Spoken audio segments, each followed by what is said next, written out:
Hello guys, നമുക്ക് ഇന്നത്തെ video എന്ന് പറയുമ്പോഴേക്കും ഞാൻ കുറച്ച് നാൾ മുന്നേ ഒരു ഷോർട്സ് ഇട്ടിട്ടുണ്ടായിരുന്നു. നമ്മൾ ഈ സ്ക്രബുകളൊക്കെ യൂസ് ചെയ്യരുത്, മുഖത്ത് സ്ക്രബുകൾ യൂസ് ചെയ്യരുത്, പീൽ ഓഫ് മാസ്ക് യൂസ് ചെയ്യരുത് എന്നൊക്കെ പറഞ്ഞിട്ട് നല്ല രീതിയിൽ പണി കിട്ടും എന്നുള്ള റിഗാർഡ് ചെയ്ത് ഒരു വീഡിയോ ഇട്ടിട്ടുണ്ടായിരുന്നു. അപ്പോൾ കുറെ പേര് ചോദിച്ചു, നല്ല സ്ക്രബുകൾ ഭയങ്കര നല്ലതല്ലേ, സ്കിന്നകത്ത് ഡെഡ് സ്കിൻ ഒക്കെ റിമൂവ് ചെയ്യത്തില്ലേ, എക്സ്ഫോളിയേറ്റ് ചെയ്യത്തില്ലേ, ഭയങ്കര നല്ലതല്ലേ എന്നൊരു സംഭവം. അപ്പൊ കുറെ പേര് ചോദിച്ചു, ഇത് നല്ലതല്ല എന്നുണ്ടെങ്കിൽ നിങ്ങൾ കൃത്യമായിട്ട് ഇത് എങ്ങനെ മാറ്റാം, മുഖത്തിന് എങ്ങനെ യൂസ് ചെയ്യാം എന്നുള്ളത്. അപ്പൊ ഇതിനൊക്കെ കുറിച്ച് ഡീറ്റെയിൽഡ് ആയിട്ടൊന്ന് പറയാമെന്ന് വിചാരിച്ചു. സോ ശ്രദ്ധിച്ച് കേൾക്കാൻ നോക്കാം. ഞാൻ ഇങ്ങനെ മാറ്റാന്നുള്ള അതിന്റെ ആപ്ലിക്കേഷൻ എല്ലാം കൃത്യമായിട്ട് പറയുന്നതായിരിക്കും. അതുകൊണ്ട് തന്നെ വീഡിയോ ഫുള്ള് കൃത്യമായിട്ട് കാണാൻ നോക്കാം. ഇനി ഇത് ആവശ്യമുള്ള നിങ്ങളുടെ ഫ്രണ്ട്സിന് ഷെയർ ചെയ്യാൻ മറക്കണ്ട. ഫസ്റ്റ് തിങ് എന്ന് പറയുന്നത്, സ്ക്രബുകൾ എന്തുകൊണ്ട് പ്രശ്നമാകുന്നു അല്ലെന്നുണ്ടെങ്കിൽ പീൽ ഓഫ് മാസ്കുകൾ എന്ന് പറയുമ്പോൾ ഈ ജെന്റൽ ആയിട്ടുള്ള പീൽ ഓഫ് മാസ്കുകളൊന്നും അല്ല ഞാൻ പറയുന്നത്. ഈ ചാർക്കോൾ പീൽ ഓഫ് മാസ്കുകളൊക്കെയാണ് നമ്മൾ കഴിവതും യൂസ് ചെയ്യുന്ന സാധനങ്ങൾ.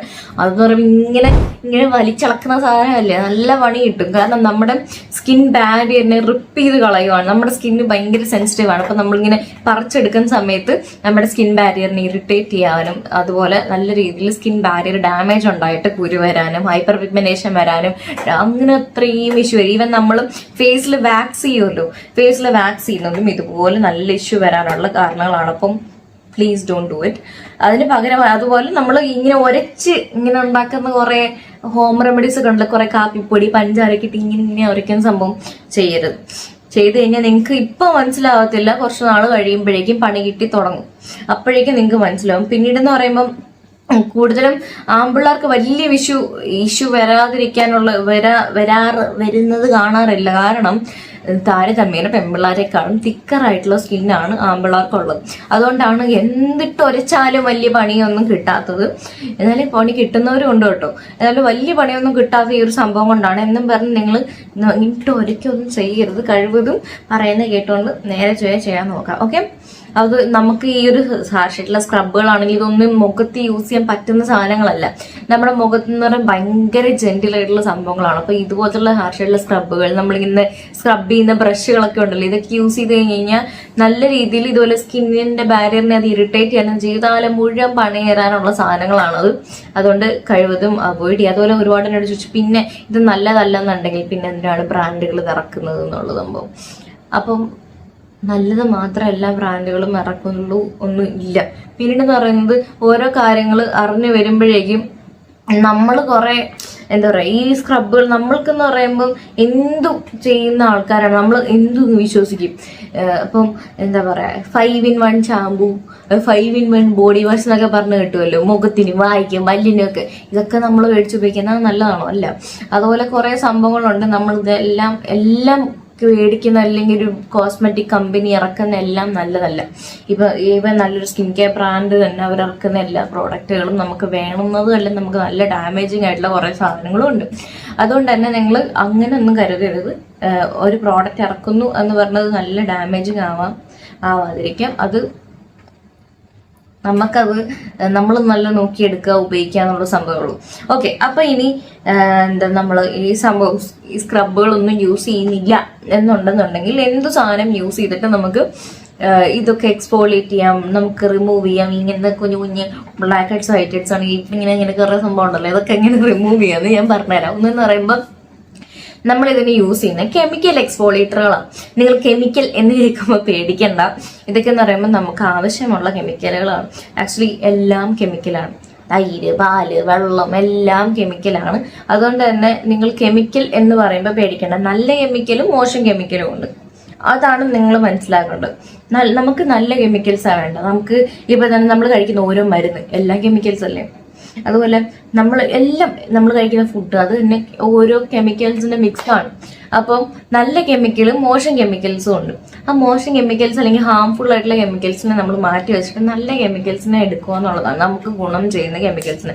പിന്നെ ഒരു സംഭവം എന്ന് പറയുന്നത്, ചിലതെന്ന് പറയുമ്പോഴേക്കും അത് യൂസ് ചെയ്യേണ്ട രീതിയിൽ യൂസ് ചെയ്തില്ലെങ്കിൽ ഹാംഫുൾ ആവും, അല്ലെങ്കിൽ യൂസ് ചെയ്യേണ്ട ഒരു അളവിൽ യൂസ് ചെയ്തില്ലെങ്കിൽ നമുക്ക് ദോഷം ചെയ്യും. അങ്ങനെ കുറെ കാര്യങ്ങളുണ്ട്. അപ്പൊ അതെല്ലാം നമ്മൾ മനസ്സിലാക്കേണ്ടിയിരിക്കുന്നു. ഓക്കെ, കെമിക്കൽ എന്ന് പറയുമ്പോൾ പെട്ടെന്ന് പേടിക്കണ്ട. അപ്പം നമുക്ക് മെയിനായിട്ട് എക്സ്ഫോളിയേറ്റിംഗ് യൂസ് ചെയ്യുന്ന സാലിസിലിക് ആസിഡും ഗ്ലൈക്കോലിക് ആസിഡും ഒക്കെയാണ്. സാലിസിലിക് ഒരു ബിഗിനർ ആണ്, നിങ്ങളൊരു ആദ്യമേ തുടങ്ങുന്ന ഒരാളാണെന്നുണ്ടെങ്കിൽ നമ്മൾ സാലിസിലിക് ആസിഡ്, പിന്നെ ഒരുപാട് കെമിക്കൽ പീലിംഗ് ഒക്കെ ഉണ്ട്, അതൊന്നും ഇപ്പോഴേ നമുക്ക് വേണ്ട. കെമിക്കൽ പീലിംഗ് ഒന്നും ഇപ്പോഴേ നമുക്ക് വേണ്ട. അതൊക്കെ നമ്മൾ കഴിവതും ക്ലിനിക്കിലൊക്കെ പോയിട്ട് ചെയ്യുന്നതായിരിക്കും നല്ലത്. അല്ലാത്തുണ്ടെങ്കിൽ നമുക്ക് ചെറിയ ഇഷ്യൂ വരാനുള്ള പോസിബിലിറ്റി. നല്ല രീതിയിൽ കുറേ നാളായിട്ട് സ്കിൻ കെയർ ഒക്കെ ചെയ്യുന്നവർ മാത്രം കെമിക്കൽ പീല് തന്നെ ചെയ്താൽ മതി എന്നേ ഞാൻ പറയത്തുള്ളൂ. അല്ലാന്നുണ്ടെങ്കിൽ ചിലപ്പം നല്ല എട്ടിന് പണി കിട്ടാനുള്ള കാര്യങ്ങളുണ്ട്. കെമിക്കൽ പീൽ എന്നൊക്കെ പറയുമ്പോൾ നമ്മുടെ മണ്ടലത്തെ ലെയറിനെ പിച്ചി കളയുക, സത്യം കീറുക, മണ്ടലത്തെ ലെയർ ഇങ്ങനെ ഒഴിച്ച് കളയുക, മണ്ടലത്തെ ലെയറിന് നമ്മളിങ്ങനെ ഉരിച്ച് കളയുകയോ ചെയ്യുന്നത്. അപ്പം എന്ന് പറയുമ്പോൾ എക്സ്പോളേറ്റ് ചെയ്ത് റിമൂവ് ചെയ്യുകയോ ചെയ്യുന്നത്. അപ്പം അതെന്ന് പറയുന്നത് ഭയങ്കരമായിട്ട് ഹാർഷായി കഴിഞ്ഞ് കഴിഞ്ഞാൽ ചെറിയൊരു മിസ്റ്റേക്ക് കൊണ്ട് മുഖം ഫുള്ള് പൊള്ളി കീറി പോകാനുള്ള കാര്യമുണ്ട്. അപ്പം അതുകൊണ്ട് തന്നെ കെമിക്കൽ പീലുകളൊന്നും കേൾക്കുമ്പോഴേ അതെടുത്ത് കുറേ പേര് എന്നെ ചോദിക്കുന്നുണ്ട്. ബിഗിനേഴ്സ് ആയിട്ടുള്ള ആൾക്കാർ കെമിക്കൽ പീൽ ഒരിക്കലും ചെയ്യരുത്. അപ്പം ആദ്യം നമ്മൾ സ്റ്റാർട്ട് ചെയ്യാൻ പറ്റിയൊരു സാധനം എന്ന് പറയുന്നത് വള്ളി. ഓക്കെ, ആദ്യം സ്റ്റാർട്ട് ചെയ്യാൻ പറ്റിയ സാധനം എന്ന് പറയുമ്പോൾ സാലിസിലിക് ആസിഡാണ്. സാലിസിലിക് ആസിഡ് മെയിൻ ആയിട്ട് നമ്മൾ കുഞ്ഞു കുഞ്ഞു കുരുക്കൾ, ബ്ലാക്ക് ഹെഡ്സ്, വൈറ്റ് ഹെഡ്സ് ഒക്കെ മാറ്റാൻ, ഇങ്ങനത്തെ ഇവിടെ കുറേ കുരുക്കളൊക്കെ ഉണ്ടല്ലോ, അതൊക്കെ മാറ്റാൻ വളരെ വളരെ അധികം ഹെൽപ്ഫുൾ ആയിരിക്കും. അപ്പം നമ്മളൊരു ബിഗിനർ ആയതുകൊണ്ട് നമ്മൾ ആദ്യമേ 2% വെച്ച് വേണം സ്റ്റാർട്ട് ചെയ്യാം.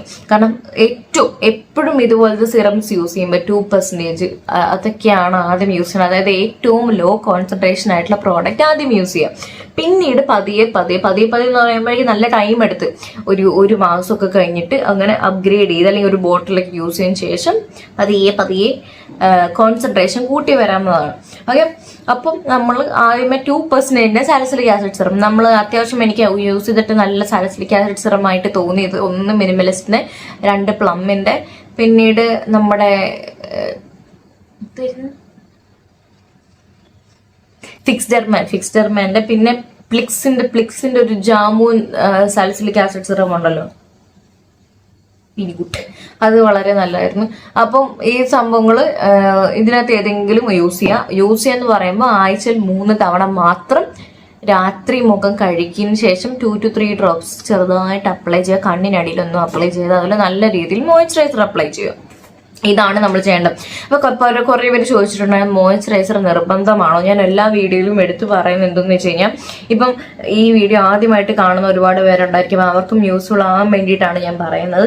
നിങ്ങൾ മസ്റ്റ് ആയിട്ട് മോയ്സ്ചറൈസറും സൺസ്ക്രീനും ഇടാന്നൊക്കെ. ഇപ്പൊ രാത്രി എന്തായാലും സൺസ്ക്രീൻ വേണ്ട, ഞാൻ പറഞ്ഞ രാവിലെ നിങ്ങൾ മോയ്സ്ചറൈസറും സൺസ്ക്രീനും ഒരു നല്ല ക്ലെൻസറും യൂസ് ചെയ്യാതെ നിങ്ങൾ വേറെ ഏത് ക്രീമോ പ്രോഡക്റ്റോ ഇട്ടിട്ട് നിങ്ങൾക്ക് യാതൊരു റിസൾട്ടും കിട്ടാൻ പോണില്ല.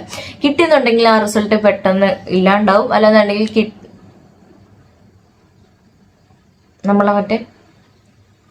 നമ്മളേതെങ്കിലും പ്രോഡക്റ്റ് യൂസ് ചെയ്യുമ്പോൾ പെട്ടെന്ന് പണി കിട്ടാനും അത് തീരെ നല്ല ഗുണം മാറിയിട്ട് ഒരു മോശം ഗുണത്തിലോട്ട് പോകാനൊക്കെ ഉള്ള സാധ്യത ഉണ്ട്. അതുകൊണ്ട് കഴിവതും ചെയ്യാതിരിക്കുക. പിന്നീട് എന്തുവാ പറയണേ, മറന്നുപോയി. അത് തന്നെ, എന്നിട്ട് നല്ല രീതിയിൽ മോയ്സ്ചറൈസ് ചെയ്യുക. അതുകൊണ്ട് തന്നെ ഇതൊക്കെ ആക്റ്റീവ്സ് ആണ്. അപ്പൊ നമ്മുടെ സ്കിന്നിനെ ഡാമേജ് ചെയ്യാതിരിക്കാൻ വേണ്ടിയിട്ടാണ് നല്ല രീതിയിൽ മോയ്സ്ചറൈസ് ചെയ്യാൻ പറയുന്നത്. അതുകൊണ്ട് മസ്റ്റായിട്ട് നല്ലൊരു മോയ്സ്ചറൈസർ എന്ന് പറയുമ്പോഴേക്കും നിങ്ങൾ എപ്പോഴും ശ്രദ്ധിക്കണം എന്ന് പറയുമ്പോൾ നിങ്ങളുടെ സ്കിൻ ടൈപ്പിന് പറ്റിയിട്ടുള്ള മോയ്സ്ചറൈസറും സൺസ്ക്രീനും മാത്രം ചൂസ് ചെയ്യാൻ നോക്കുക എന്നുള്ളതാണ്.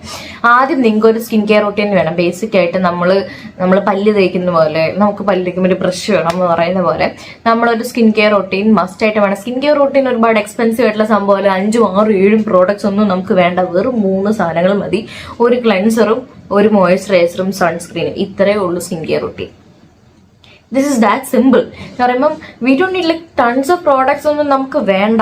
നമുക്കൊരു സ്കിൻ കെയർ റൂട്ടീൻ, നല്ല സ്കിൻ കെയർ റൂട്ടീൻ ഈ 3 സാധനങ്ങൾ മാത്രം മതി. ബഡ്ജറ്റ് ഫ്രണ്ട്ലി ആയിട്ടുള്ള ഇഷ്ടം പോലെ ഓപ്ഷൻസ് ഉണ്ട്. നിങ്ങൾ എൻ്റെ വീഡിയോസിൽ കണ്ടാൽ തന്നെ അറിയാം. ഇനി വേണമെന്നുണ്ടെങ്കിൽ ബഡ്ജറ്റ് ഫ്രണ്ട്ലി ആയിട്ടുള്ള പ്രോഡക്ട്സ് മാത്രമായിട്ട് ഞാൻ ഒരു വീഡിയോസ് ചെയ്യാം. അപ്പം ഒരുപാട് ഓപ്ഷൻസ് ഉണ്ട്. നിങ്ങളുടെ സ്കിൻ ടൈപ്പിനനുസരിച്ചുള്ള കണ്ടുപിടിക്കാവുന്നതേ ഉള്ളൂ. നിങ്ങൾക്ക് ഒരുപാട് സിറംസും കാര്യങ്ങളും ഒന്നും വേണ്ട. സിറംസ് എന്തിനാണെന്നറിയാം? സിറംസ് ഒരു ബേസിക് സ്കിൻ കെയർ റൂട്ടീനിൽ വരുന്ന പോലും ഇല്ല. സിറംസ് നമ്മൾ ഈ ഒരു കുരു ആണെങ്കിലും പിഗ്മെന്റേഷൻ ആണെങ്കിലും ഇതെല്ലാം ഈ ബേസിക് സ്കിൻ കെയർ റൂട്ടീൻ ആയിട്ടുള്ള ക്ലെൻസറും മോയ്സ്ചറൈസറും സൺസ്ക്രീനും കൊണ്ട് മാറും. മനസ്സിലായില്ലേ? മാറിക്കഴിഞ്ഞ് നമ്മളത് കൺസിസ്റ്റന്റ് ആയിട്ട് യൂസ് ചെയ്ത് കുറെ നാൾ കഴിയുമ്പോഴേ ഇതൊക്കെ അങ്ങ് പോകും. പിന്നെ നമുക്ക് ഈ സിറത്തിന്റെ ആവശ്യമൊന്നുമില്ല. എന്നിട്ടും നമുക്ക് ഭയങ്കര സിവിയർ ആയിട്ട് എന്തെങ്കിലും ഡാർക്ക് സ്പോട്ടുകൾ, പിഗ്മെന്റേഷൻ, അല്ലെങ്കിൽ ഭയങ്കര സിവിയർ ആയിട്ട് ആക്നെ അങ്ങനെയൊക്കെ വരുവാണെന്നുണ്ടെങ്കിൽ മാത്രം നമുക്ക് സിറം ആഡ് ചെയ്യാം എന്നുള്ളതേ ഉള്ളൂ. അല്ലാതെ നമുക്ക് ഇത്രയും പൈസയൊന്നും പൊട്ടിച്ച് നമുക്കൊന്നും ചെയ്യേണ്ട ആവശ്യമില്ല. വളരെ സിമ്പിളാണ്. പക്ഷെ നമ്മൾ ഇൻവെസ്റ്റ് ചെയ്യേണ്ട ഒരു സംഭവം എന്ന് വെച്ച് കഴിഞ്ഞാൽ സമയവും പേഷ്യൻസും ഭയങ്കര ഇമ്പോർട്ടൻ്റ് ആണ്. Whatever skin care you do, you need the extreme patience level. കാരണം സംഭവം എന്താണെന്ന് വെച്ച് കഴിഞ്ഞാൽ നമ്മൾ സ്കിൻ കെയർ സ്റ്റാർട്ട് ചെയ്യുന്നതിന് മുന്നേ ഉള്ള നമ്മളും ശേഷമുള്ള നമ്മളും കംപ്ലീറ്റ്ലി ഡിഫറെൻ്റ് ആയിരിക്കും. Because everything doubles. നമ്മൾ പറയുമ്പോൾ റെസ്പോൺസിബിലിറ്റി, ഡബിൾ ദ റെസ്പോൺസിബിലിറ്റി ആയിരിക്കും, ഡബിൾ ദ മെയിൻ്റനൻസ് ഞാൻ പറയുമ്പോൾ നമ്മൾ ഈ ഒരു സ്കിൻ കെയർ റൂട്ടീൻ തുടങ്ങുന്നതിന് മുന്നേ ഉള്ളൊരു കേരള സൈഡിലൊരു ആറ്റിറ്റ്യൂഡ് നമുക്ക് സ്കിൻ കെയർ റൂട്ടീൻ കഴിഞ്ഞിട്ട് നമുക്ക് ചെയ്യാൻ പറ്റില്ല. നമ്മൾ മോർ റെസ്പോൺസിബിൾ ആവും. We need more maintenance, we need more time, patience ലെവലൊക്കെ നമ്മളെ പരീക്ഷിക്കുന്ന സാധനം സ്കിൻ കെയർ. അതുകൊണ്ട് തന്നെ ഇതെല്ലാം നമ്മൾ ഇൻവെസ്റ്റ് ചെയ്യാൻ തയ്യാറായിരിക്കണം. കയ്യിലുള്ള എല്ലാ ഒരു എന്താ പറയുക, നമ്മളിത് ഇങ്ങനെ സ്ട്രെസ്സൊക്കെ ആവും. കാരണം നമുക്കിപ്പോൾ ഒരു കുരു ഇല്ലാത്തൊരു സ്കിന്നാണ്. നമ്മൾ സ്കിൻ കെയർ റൂട്ടീൻ കഴിയുമ്പോഴേക്കും നിങ്ങൾക്ക് പെട്ടെന്ന് കുരു വരും. അങ്ങനെയൊക്കെ ഉണ്ട്, ഇടയ്ക്കിടയ്ക്ക് വരും. പക്ഷെ നമ്മൾ ഭയങ്കരമായിട്ട് കൃത്യമായിട്ട് കൺസിസ്റ്റന്റ് ആയിട്ട് ഞാൻ പറയുമ്പോഴേക്കും 1 മാസമോ 2 മാസമോ ഒരാഴ്ചയോ കൊണ്ട് നിങ്ങൾക്ക് ഒരു പ്രോഡക്റ്റിൽ നിന്നും റിസൾട്ട് കിട്ടില്ല. ഞാൻ എല്ലാ വീഡിയോയിലും എടുത്തിട്ട് പറയുമ്പോഴേക്കും നിങ്ങൾക്ക് ഈ ഒരു കൺഫ്യൂഷൻ മാറാൻ വേണ്ടിയിട്ടാണ്. പുതിയതായിട്ട് വീഡിയോ കാണുന്നവർക്കാണെങ്കിൽ ഈ ഒരു കൺഫ്യൂഷൻ വരാതിരിക്കാൻ വേണ്ടി ഒരു പ്രോഡക്റ്റിൽ നിന്നും നിങ്ങൾക്ക് ഒരു സ്കിൻ കെയർ പ്രോഡക്റ്റിൽ നിന്നും നിങ്ങൾക്ക് ഒരു പെട്ടെന്ന് റിസൾട്ട് കിട്ടില്ല. പെട്ടെന്ന് പറയുമ്പോൾ minimum of 3 to 4 months of consistent usage നിങ്ങൾക്ക് ഇത്തിരിയെങ്കിലും റിസൾട്ട് കിട്ടും. അത്രേ ഉള്ളൂ. പിന്നീട് നമുക്ക് കമ്പാരിസൺ ചെയ്യണം എന്നുണ്ടെങ്കിൽ കമ്പയർ ഇറ്റ് വിത്ത് ജിം. നമ്മൾ ജിമ്മിൽ പോണ പോലെ ഒരു ഇതിനെ കമ്പയർ ചെയ്യാൻ പറ്റും. നമ്മൾ ജിമ്മിൽ പോയി ഒരു ദിവസം ജിമ്മിൽ പോയി നമുക്ക് എന്തെങ്കിലും ഗുണം ഉണ്ടാവും? അല്ലെങ്കിൽ ഒരാഴ്ച ജിമ്മിൽ പോയി നമുക്ക് ഒരു മാസീവ് ചേഞ്ച് കിട്ടുമോ? ഇല്ല. നമുക്കതിന് കൺസിസ്റ്റന്റ് ആയിട്ടൊരു റുട്ടീൻ വേണം, നമ്മൾ കൺസിസ്റ്റന്റ് ആയിട്ടുള്ള ഡയറ്റ് വേണം. അതുപോലെ തന്നെ ഇപ്പൊ നമ്മൾ നല്ല സ്കിൻ കെയർ റുട്ടീൻ ഉണ്ടെന്ന് പറഞ്ഞിട്ട് നമുക്കൊരു റിസൾട്ട് കിട്ടില്ല. അതിന് നമുക്ക് കൺസിസ്റ്റന്റ് ആയിട്ടുള്ള ഒരു ഡയറ്റ് വേണം. ഈവൻ നമ്മുടെ ഹെൽത്ത്, നമ്മൾ കഴിക്കുന്ന ഗുളികകൾ, ഇതെല്ലാം കുഴപ്പമാണ്. ഈവൻ നല്ല ഡയറ്റ് ഉണ്ടെങ്കിൽ പോലും നമുക്ക് കുരു വരാം, അങ്ങനത്തെ ഇഷ്യൂസ് ഉണ്ട്. അതുകൊണ്ട് തന്നെ നമ്മൾ സ്കിൻ കെയർ റുട്ടീനും ഡയറ്റ് നമ്മളെ കൊണ്ട് ചെയ്യാൻ പറ്റുന്ന കാര്യങ്ങൾ നമ്മൾ ചെയ്യാം. മാക്സിമം നമ്മൾ കോൺട്രിബ്യൂട്ട് ചെയ്യുക. നമ്മളെ കൊണ്ട് ചെയ്യാൻ പറ്റുന്ന എന്താ പറയുക, നല്ല ഫുഡ് കഴിക്കുക. അത് നമ്മൾ നല്ല ഫുഡ് കഴിക്കുക. ഐ മീൻ പന്ന ഫുഡ്, ജങ്ക് ഫുഡല്ല, നല്ല ഫുഡ്. ജങ്ക് ഫുഡ് ഇടയ്ക്കിടയ്ക്ക് മീലിലൊക്കെ അടിക്കുന്നതിൽ യാതൊരു പ്രശ്നമില്ല. എപ്പോഴും ഹെൽത്തി ആയിട്ട് നമുക്ക് ജീവിക്കാൻ പറ്റും. ഇത്തിരി സന്തോഷമൊക്കെ വേണ്ട ജീവിതത്തിൽ. അപ്പം നമ്മൾ എപ്പോഴും ഇടയ്ക്കിടയ്ക്കൊക്കെ ഒന്ന് സന്തോഷിക്കാം. കുറച്ച് മുട്ടായിക്ക് വാരി തിന്നാം, KFC പോയി അടിച്ചു പൊളിക്കും, ഒരു പ്രശ്നമില്ല. പക്ഷെ ബാക്കി കുറച്ച് സമയം നമ്മൾക്ക് നമ്മളൊരു സെൽഫ് കെയറിന് വേണ്ടിയിട്ട് ഇൻവെസ്റ്റ് ചെയ്യാന്നുള്ളത് നമ്മുടെ ബേസിക് നീഡായിട്ട് കരുതാൻ നോക്കാം. എന്നിട്ട് പിന്നീട് പറഞ്ഞാൽ നല്ലൊരു സ്കിൻ കെയർ റുട്ടീനും ഫോളോ ചെയ്യുക, കൺസിസ്റ്റന്റ് ആയിട്ട് ഫോളോ ചെയ്യുക. അതായത് ഓരോ പ്രോഡക്റ്റ് യൂസ് ചെയ്യുന്ന രീതി നന്നായിട്ട് പഠിക്കുക, നിങ്ങൾക്കത് വേണോ നോക്കുക. അതേപോലെ കൺസിസ്റ്റന്റ് ആയിട്ട് ഇത്രയും നാൾ യൂസ് ചെയ്തതിന് ശേഷം മാത്രം റിസൾട്ട് ഉണ്ടോ ഇല്ലയോ നോക്കുക. അങ്ങനെയൊക്കെ കാര്യങ്ങൾ കൃത്യമായിട്ട് ചെയ്യാൻ നോക്കാം. അപ്പൊ നമ്മൾ പറഞ്ഞു വന്നത് സിറത്തിന്റെ കാര്യമാണ്. സാലിസിലിക് ആസിഡ് സിറം, നിങ്ങൾ ബിഗിനർ ആണെന്നുണ്ടെങ്കിൽ സാലിസിലിക് ആസിഡ് സിറം മാത്രം മതി എക്സ്ഫോളിയേറ്റ് ചെയ്യാം. പിന്നെ നിങ്ങൾ കുറേ നാൾക്ക് ശേഷം, അതായത് ഒരു 5-6 മാസത്തിനൊക്കെ ശേഷം പിന്നീട് എക്സ്ഫോളിയേറ്റ് ചെയ്യാൻ നമ്മൾ യൂസ് ചെയ്യേണ്ടത് ഗ്ലൈക്കോളിക് ആസിഡ് ആണ്. ഗ്ലൈക്കോളിക് ആസിഡ് നമ്മൾ പിഗ്മെന്റേഷൻ മാറ്റാനും ടാനിങ് മാറ്റാനും അതുപോലെ ഇങ്ങനെ ഡാർക്ക് സ്പോട്ട് ഒക്കെ മാറ്റാൻ പെട്ടെന്ന് ഹെൽപ്പ് ചെയ്യുന്ന സാധനം. അപ്പൊ ഞാൻ പറയുന്ന ഒരു സേഫ് ഓപ്ഷൻ എന്ന് പറയുന്നത് ഈ ഒരു ലോറിയൽ പാരിസിന്റെ ഗ്ലൈക്കോളിക് ബ്രൈറ്റ് നൈറ്റ് ക്രീം. ഈ ഒരു ഐറ്റം ഭയങ്കര കിടിലമാണ്. നമുക്ക് ഭയങ്കര ജെന്റിലാണ്, ഒരു ബിഗിനർ ഫ്രണ്ട്ലി സാധനമാണ്. ഇപ്പൊ നിങ്ങൾ സാലിസിലിക് ആസിഡ് യൂസ് ചെയ്തില്ലെങ്കിൽ കൂടിയും ഈ ഗ്ലൈക്കോളിക് ആസിഡ് വെച്ച് തുടങ്ങാവുന്നതാണ്. കാരണം അത്രയും നല്ല ഒരു ബിഗിനർ ഫ്രണ്ട്ലി സാധനമാണ് ഈ ഒരു ഐറ്റം. ഇതെന്ന് പറയുന്നത് എക്സാക്ട്ലി സെയിം ആയിട്ട് ആഴ്ചയിൽ 3 തവണ കൂടുതൽ യൂസ് ചെയ്യും. നിങ്ങളൊരു ബിഗിനർ ആണെന്നുണ്ടെങ്കിൽ ആഴ്ചയിൽ 2 തവണയ്ക്ക് യൂസ് ചെയ്താൽ മതി. നൈറ്റ് ടൈമിൽ ഇതേപോലെ വളരെ കുറച്ച് എമൗണ്ട്, വെരി ക്ലിയർലി ലിസൺ, നമ്മൾ ഒരിക്കലും കണ്ണിനടിയിൽ അപ്ലൈ ചെയ്യരുത്. whether it is a moisturizer, whether it is a serum, whatever product is, don't apply in this under eye area. Because നമ്മൾ പല മോയ്സ്ചറൈസറുകളും നമുക്ക് അണ്ടർ ഐ ഏരിയയിൽ നമുക്ക് അങ്ങനെ മോയ്സ്ചറൈസറുകളൊന്നും ഇടാൻ പറ്റുന്ന ഒരു ഏരിയ അല്ല. പിന്നെ കുറെ മോയ്സ്ചറൈസറുകൾ നമുക്ക് അധികം ഹാംഫുൾ ആയിരിക്കില്ല. പക്ഷെ കൂടുതലും ഉള്ള തിക്ക് മോയ്സ്ചറൈസറുകളൊക്കെ ഈ ഒരു ഏരിയയിൽ നല്ല രീതിയിൽ കുരു വരാനൊക്കെ ഉള്ള പോസിബിലിറ്റി ഉണ്ട്. അതുകൊണ്ട് കഴിവതും അവോയ്ഡ് ചെയ്യുക. അണ്ടർ ഐ ക്രീംസും പിന്നെ നമുക്ക് വിറ്റമിൻ സി സിറം ഒക്കെ അണ്ടർ ഐ ഇടാം, അതൊക്കെ യൂസ് ചെയ്യാം. പക്ഷെ കഴിവതും മോയ്സ്ചറൈസർ ഒന്നും യൂസ് ചെയ്തിരിക്കും. പിന്നെ സൺസ്ക്രീൻസ്, മിക്ക എല്ലാ സൺസ്ക്രീൻസും കണ്ണിനടിയിലൊക്കെ യൂസ് ചെയ്യാൻ പറ്റും. അതുകൊണ്ട് തന്നെ വേറെ പ്രോഡക്റ്റുകളൊന്നും ഈ ഒരു ഏരിയയിൽ യൂസ് ചെയ്യാതിരിക്കാൻ ശ്രമിക്കാം. നമ്മൾ എന്നിട്ട് പ്രോഡക്റ്റ് നല്ല രീതിയിൽ മോയ്സ്ചറൈസർ ഇടും. ഒരിക്കലും സ്കിപ്പ് ചെയ്യരുത്. നല്ല രീതിയിൽ മോയ്സ്ചറൈസർ ഇടും.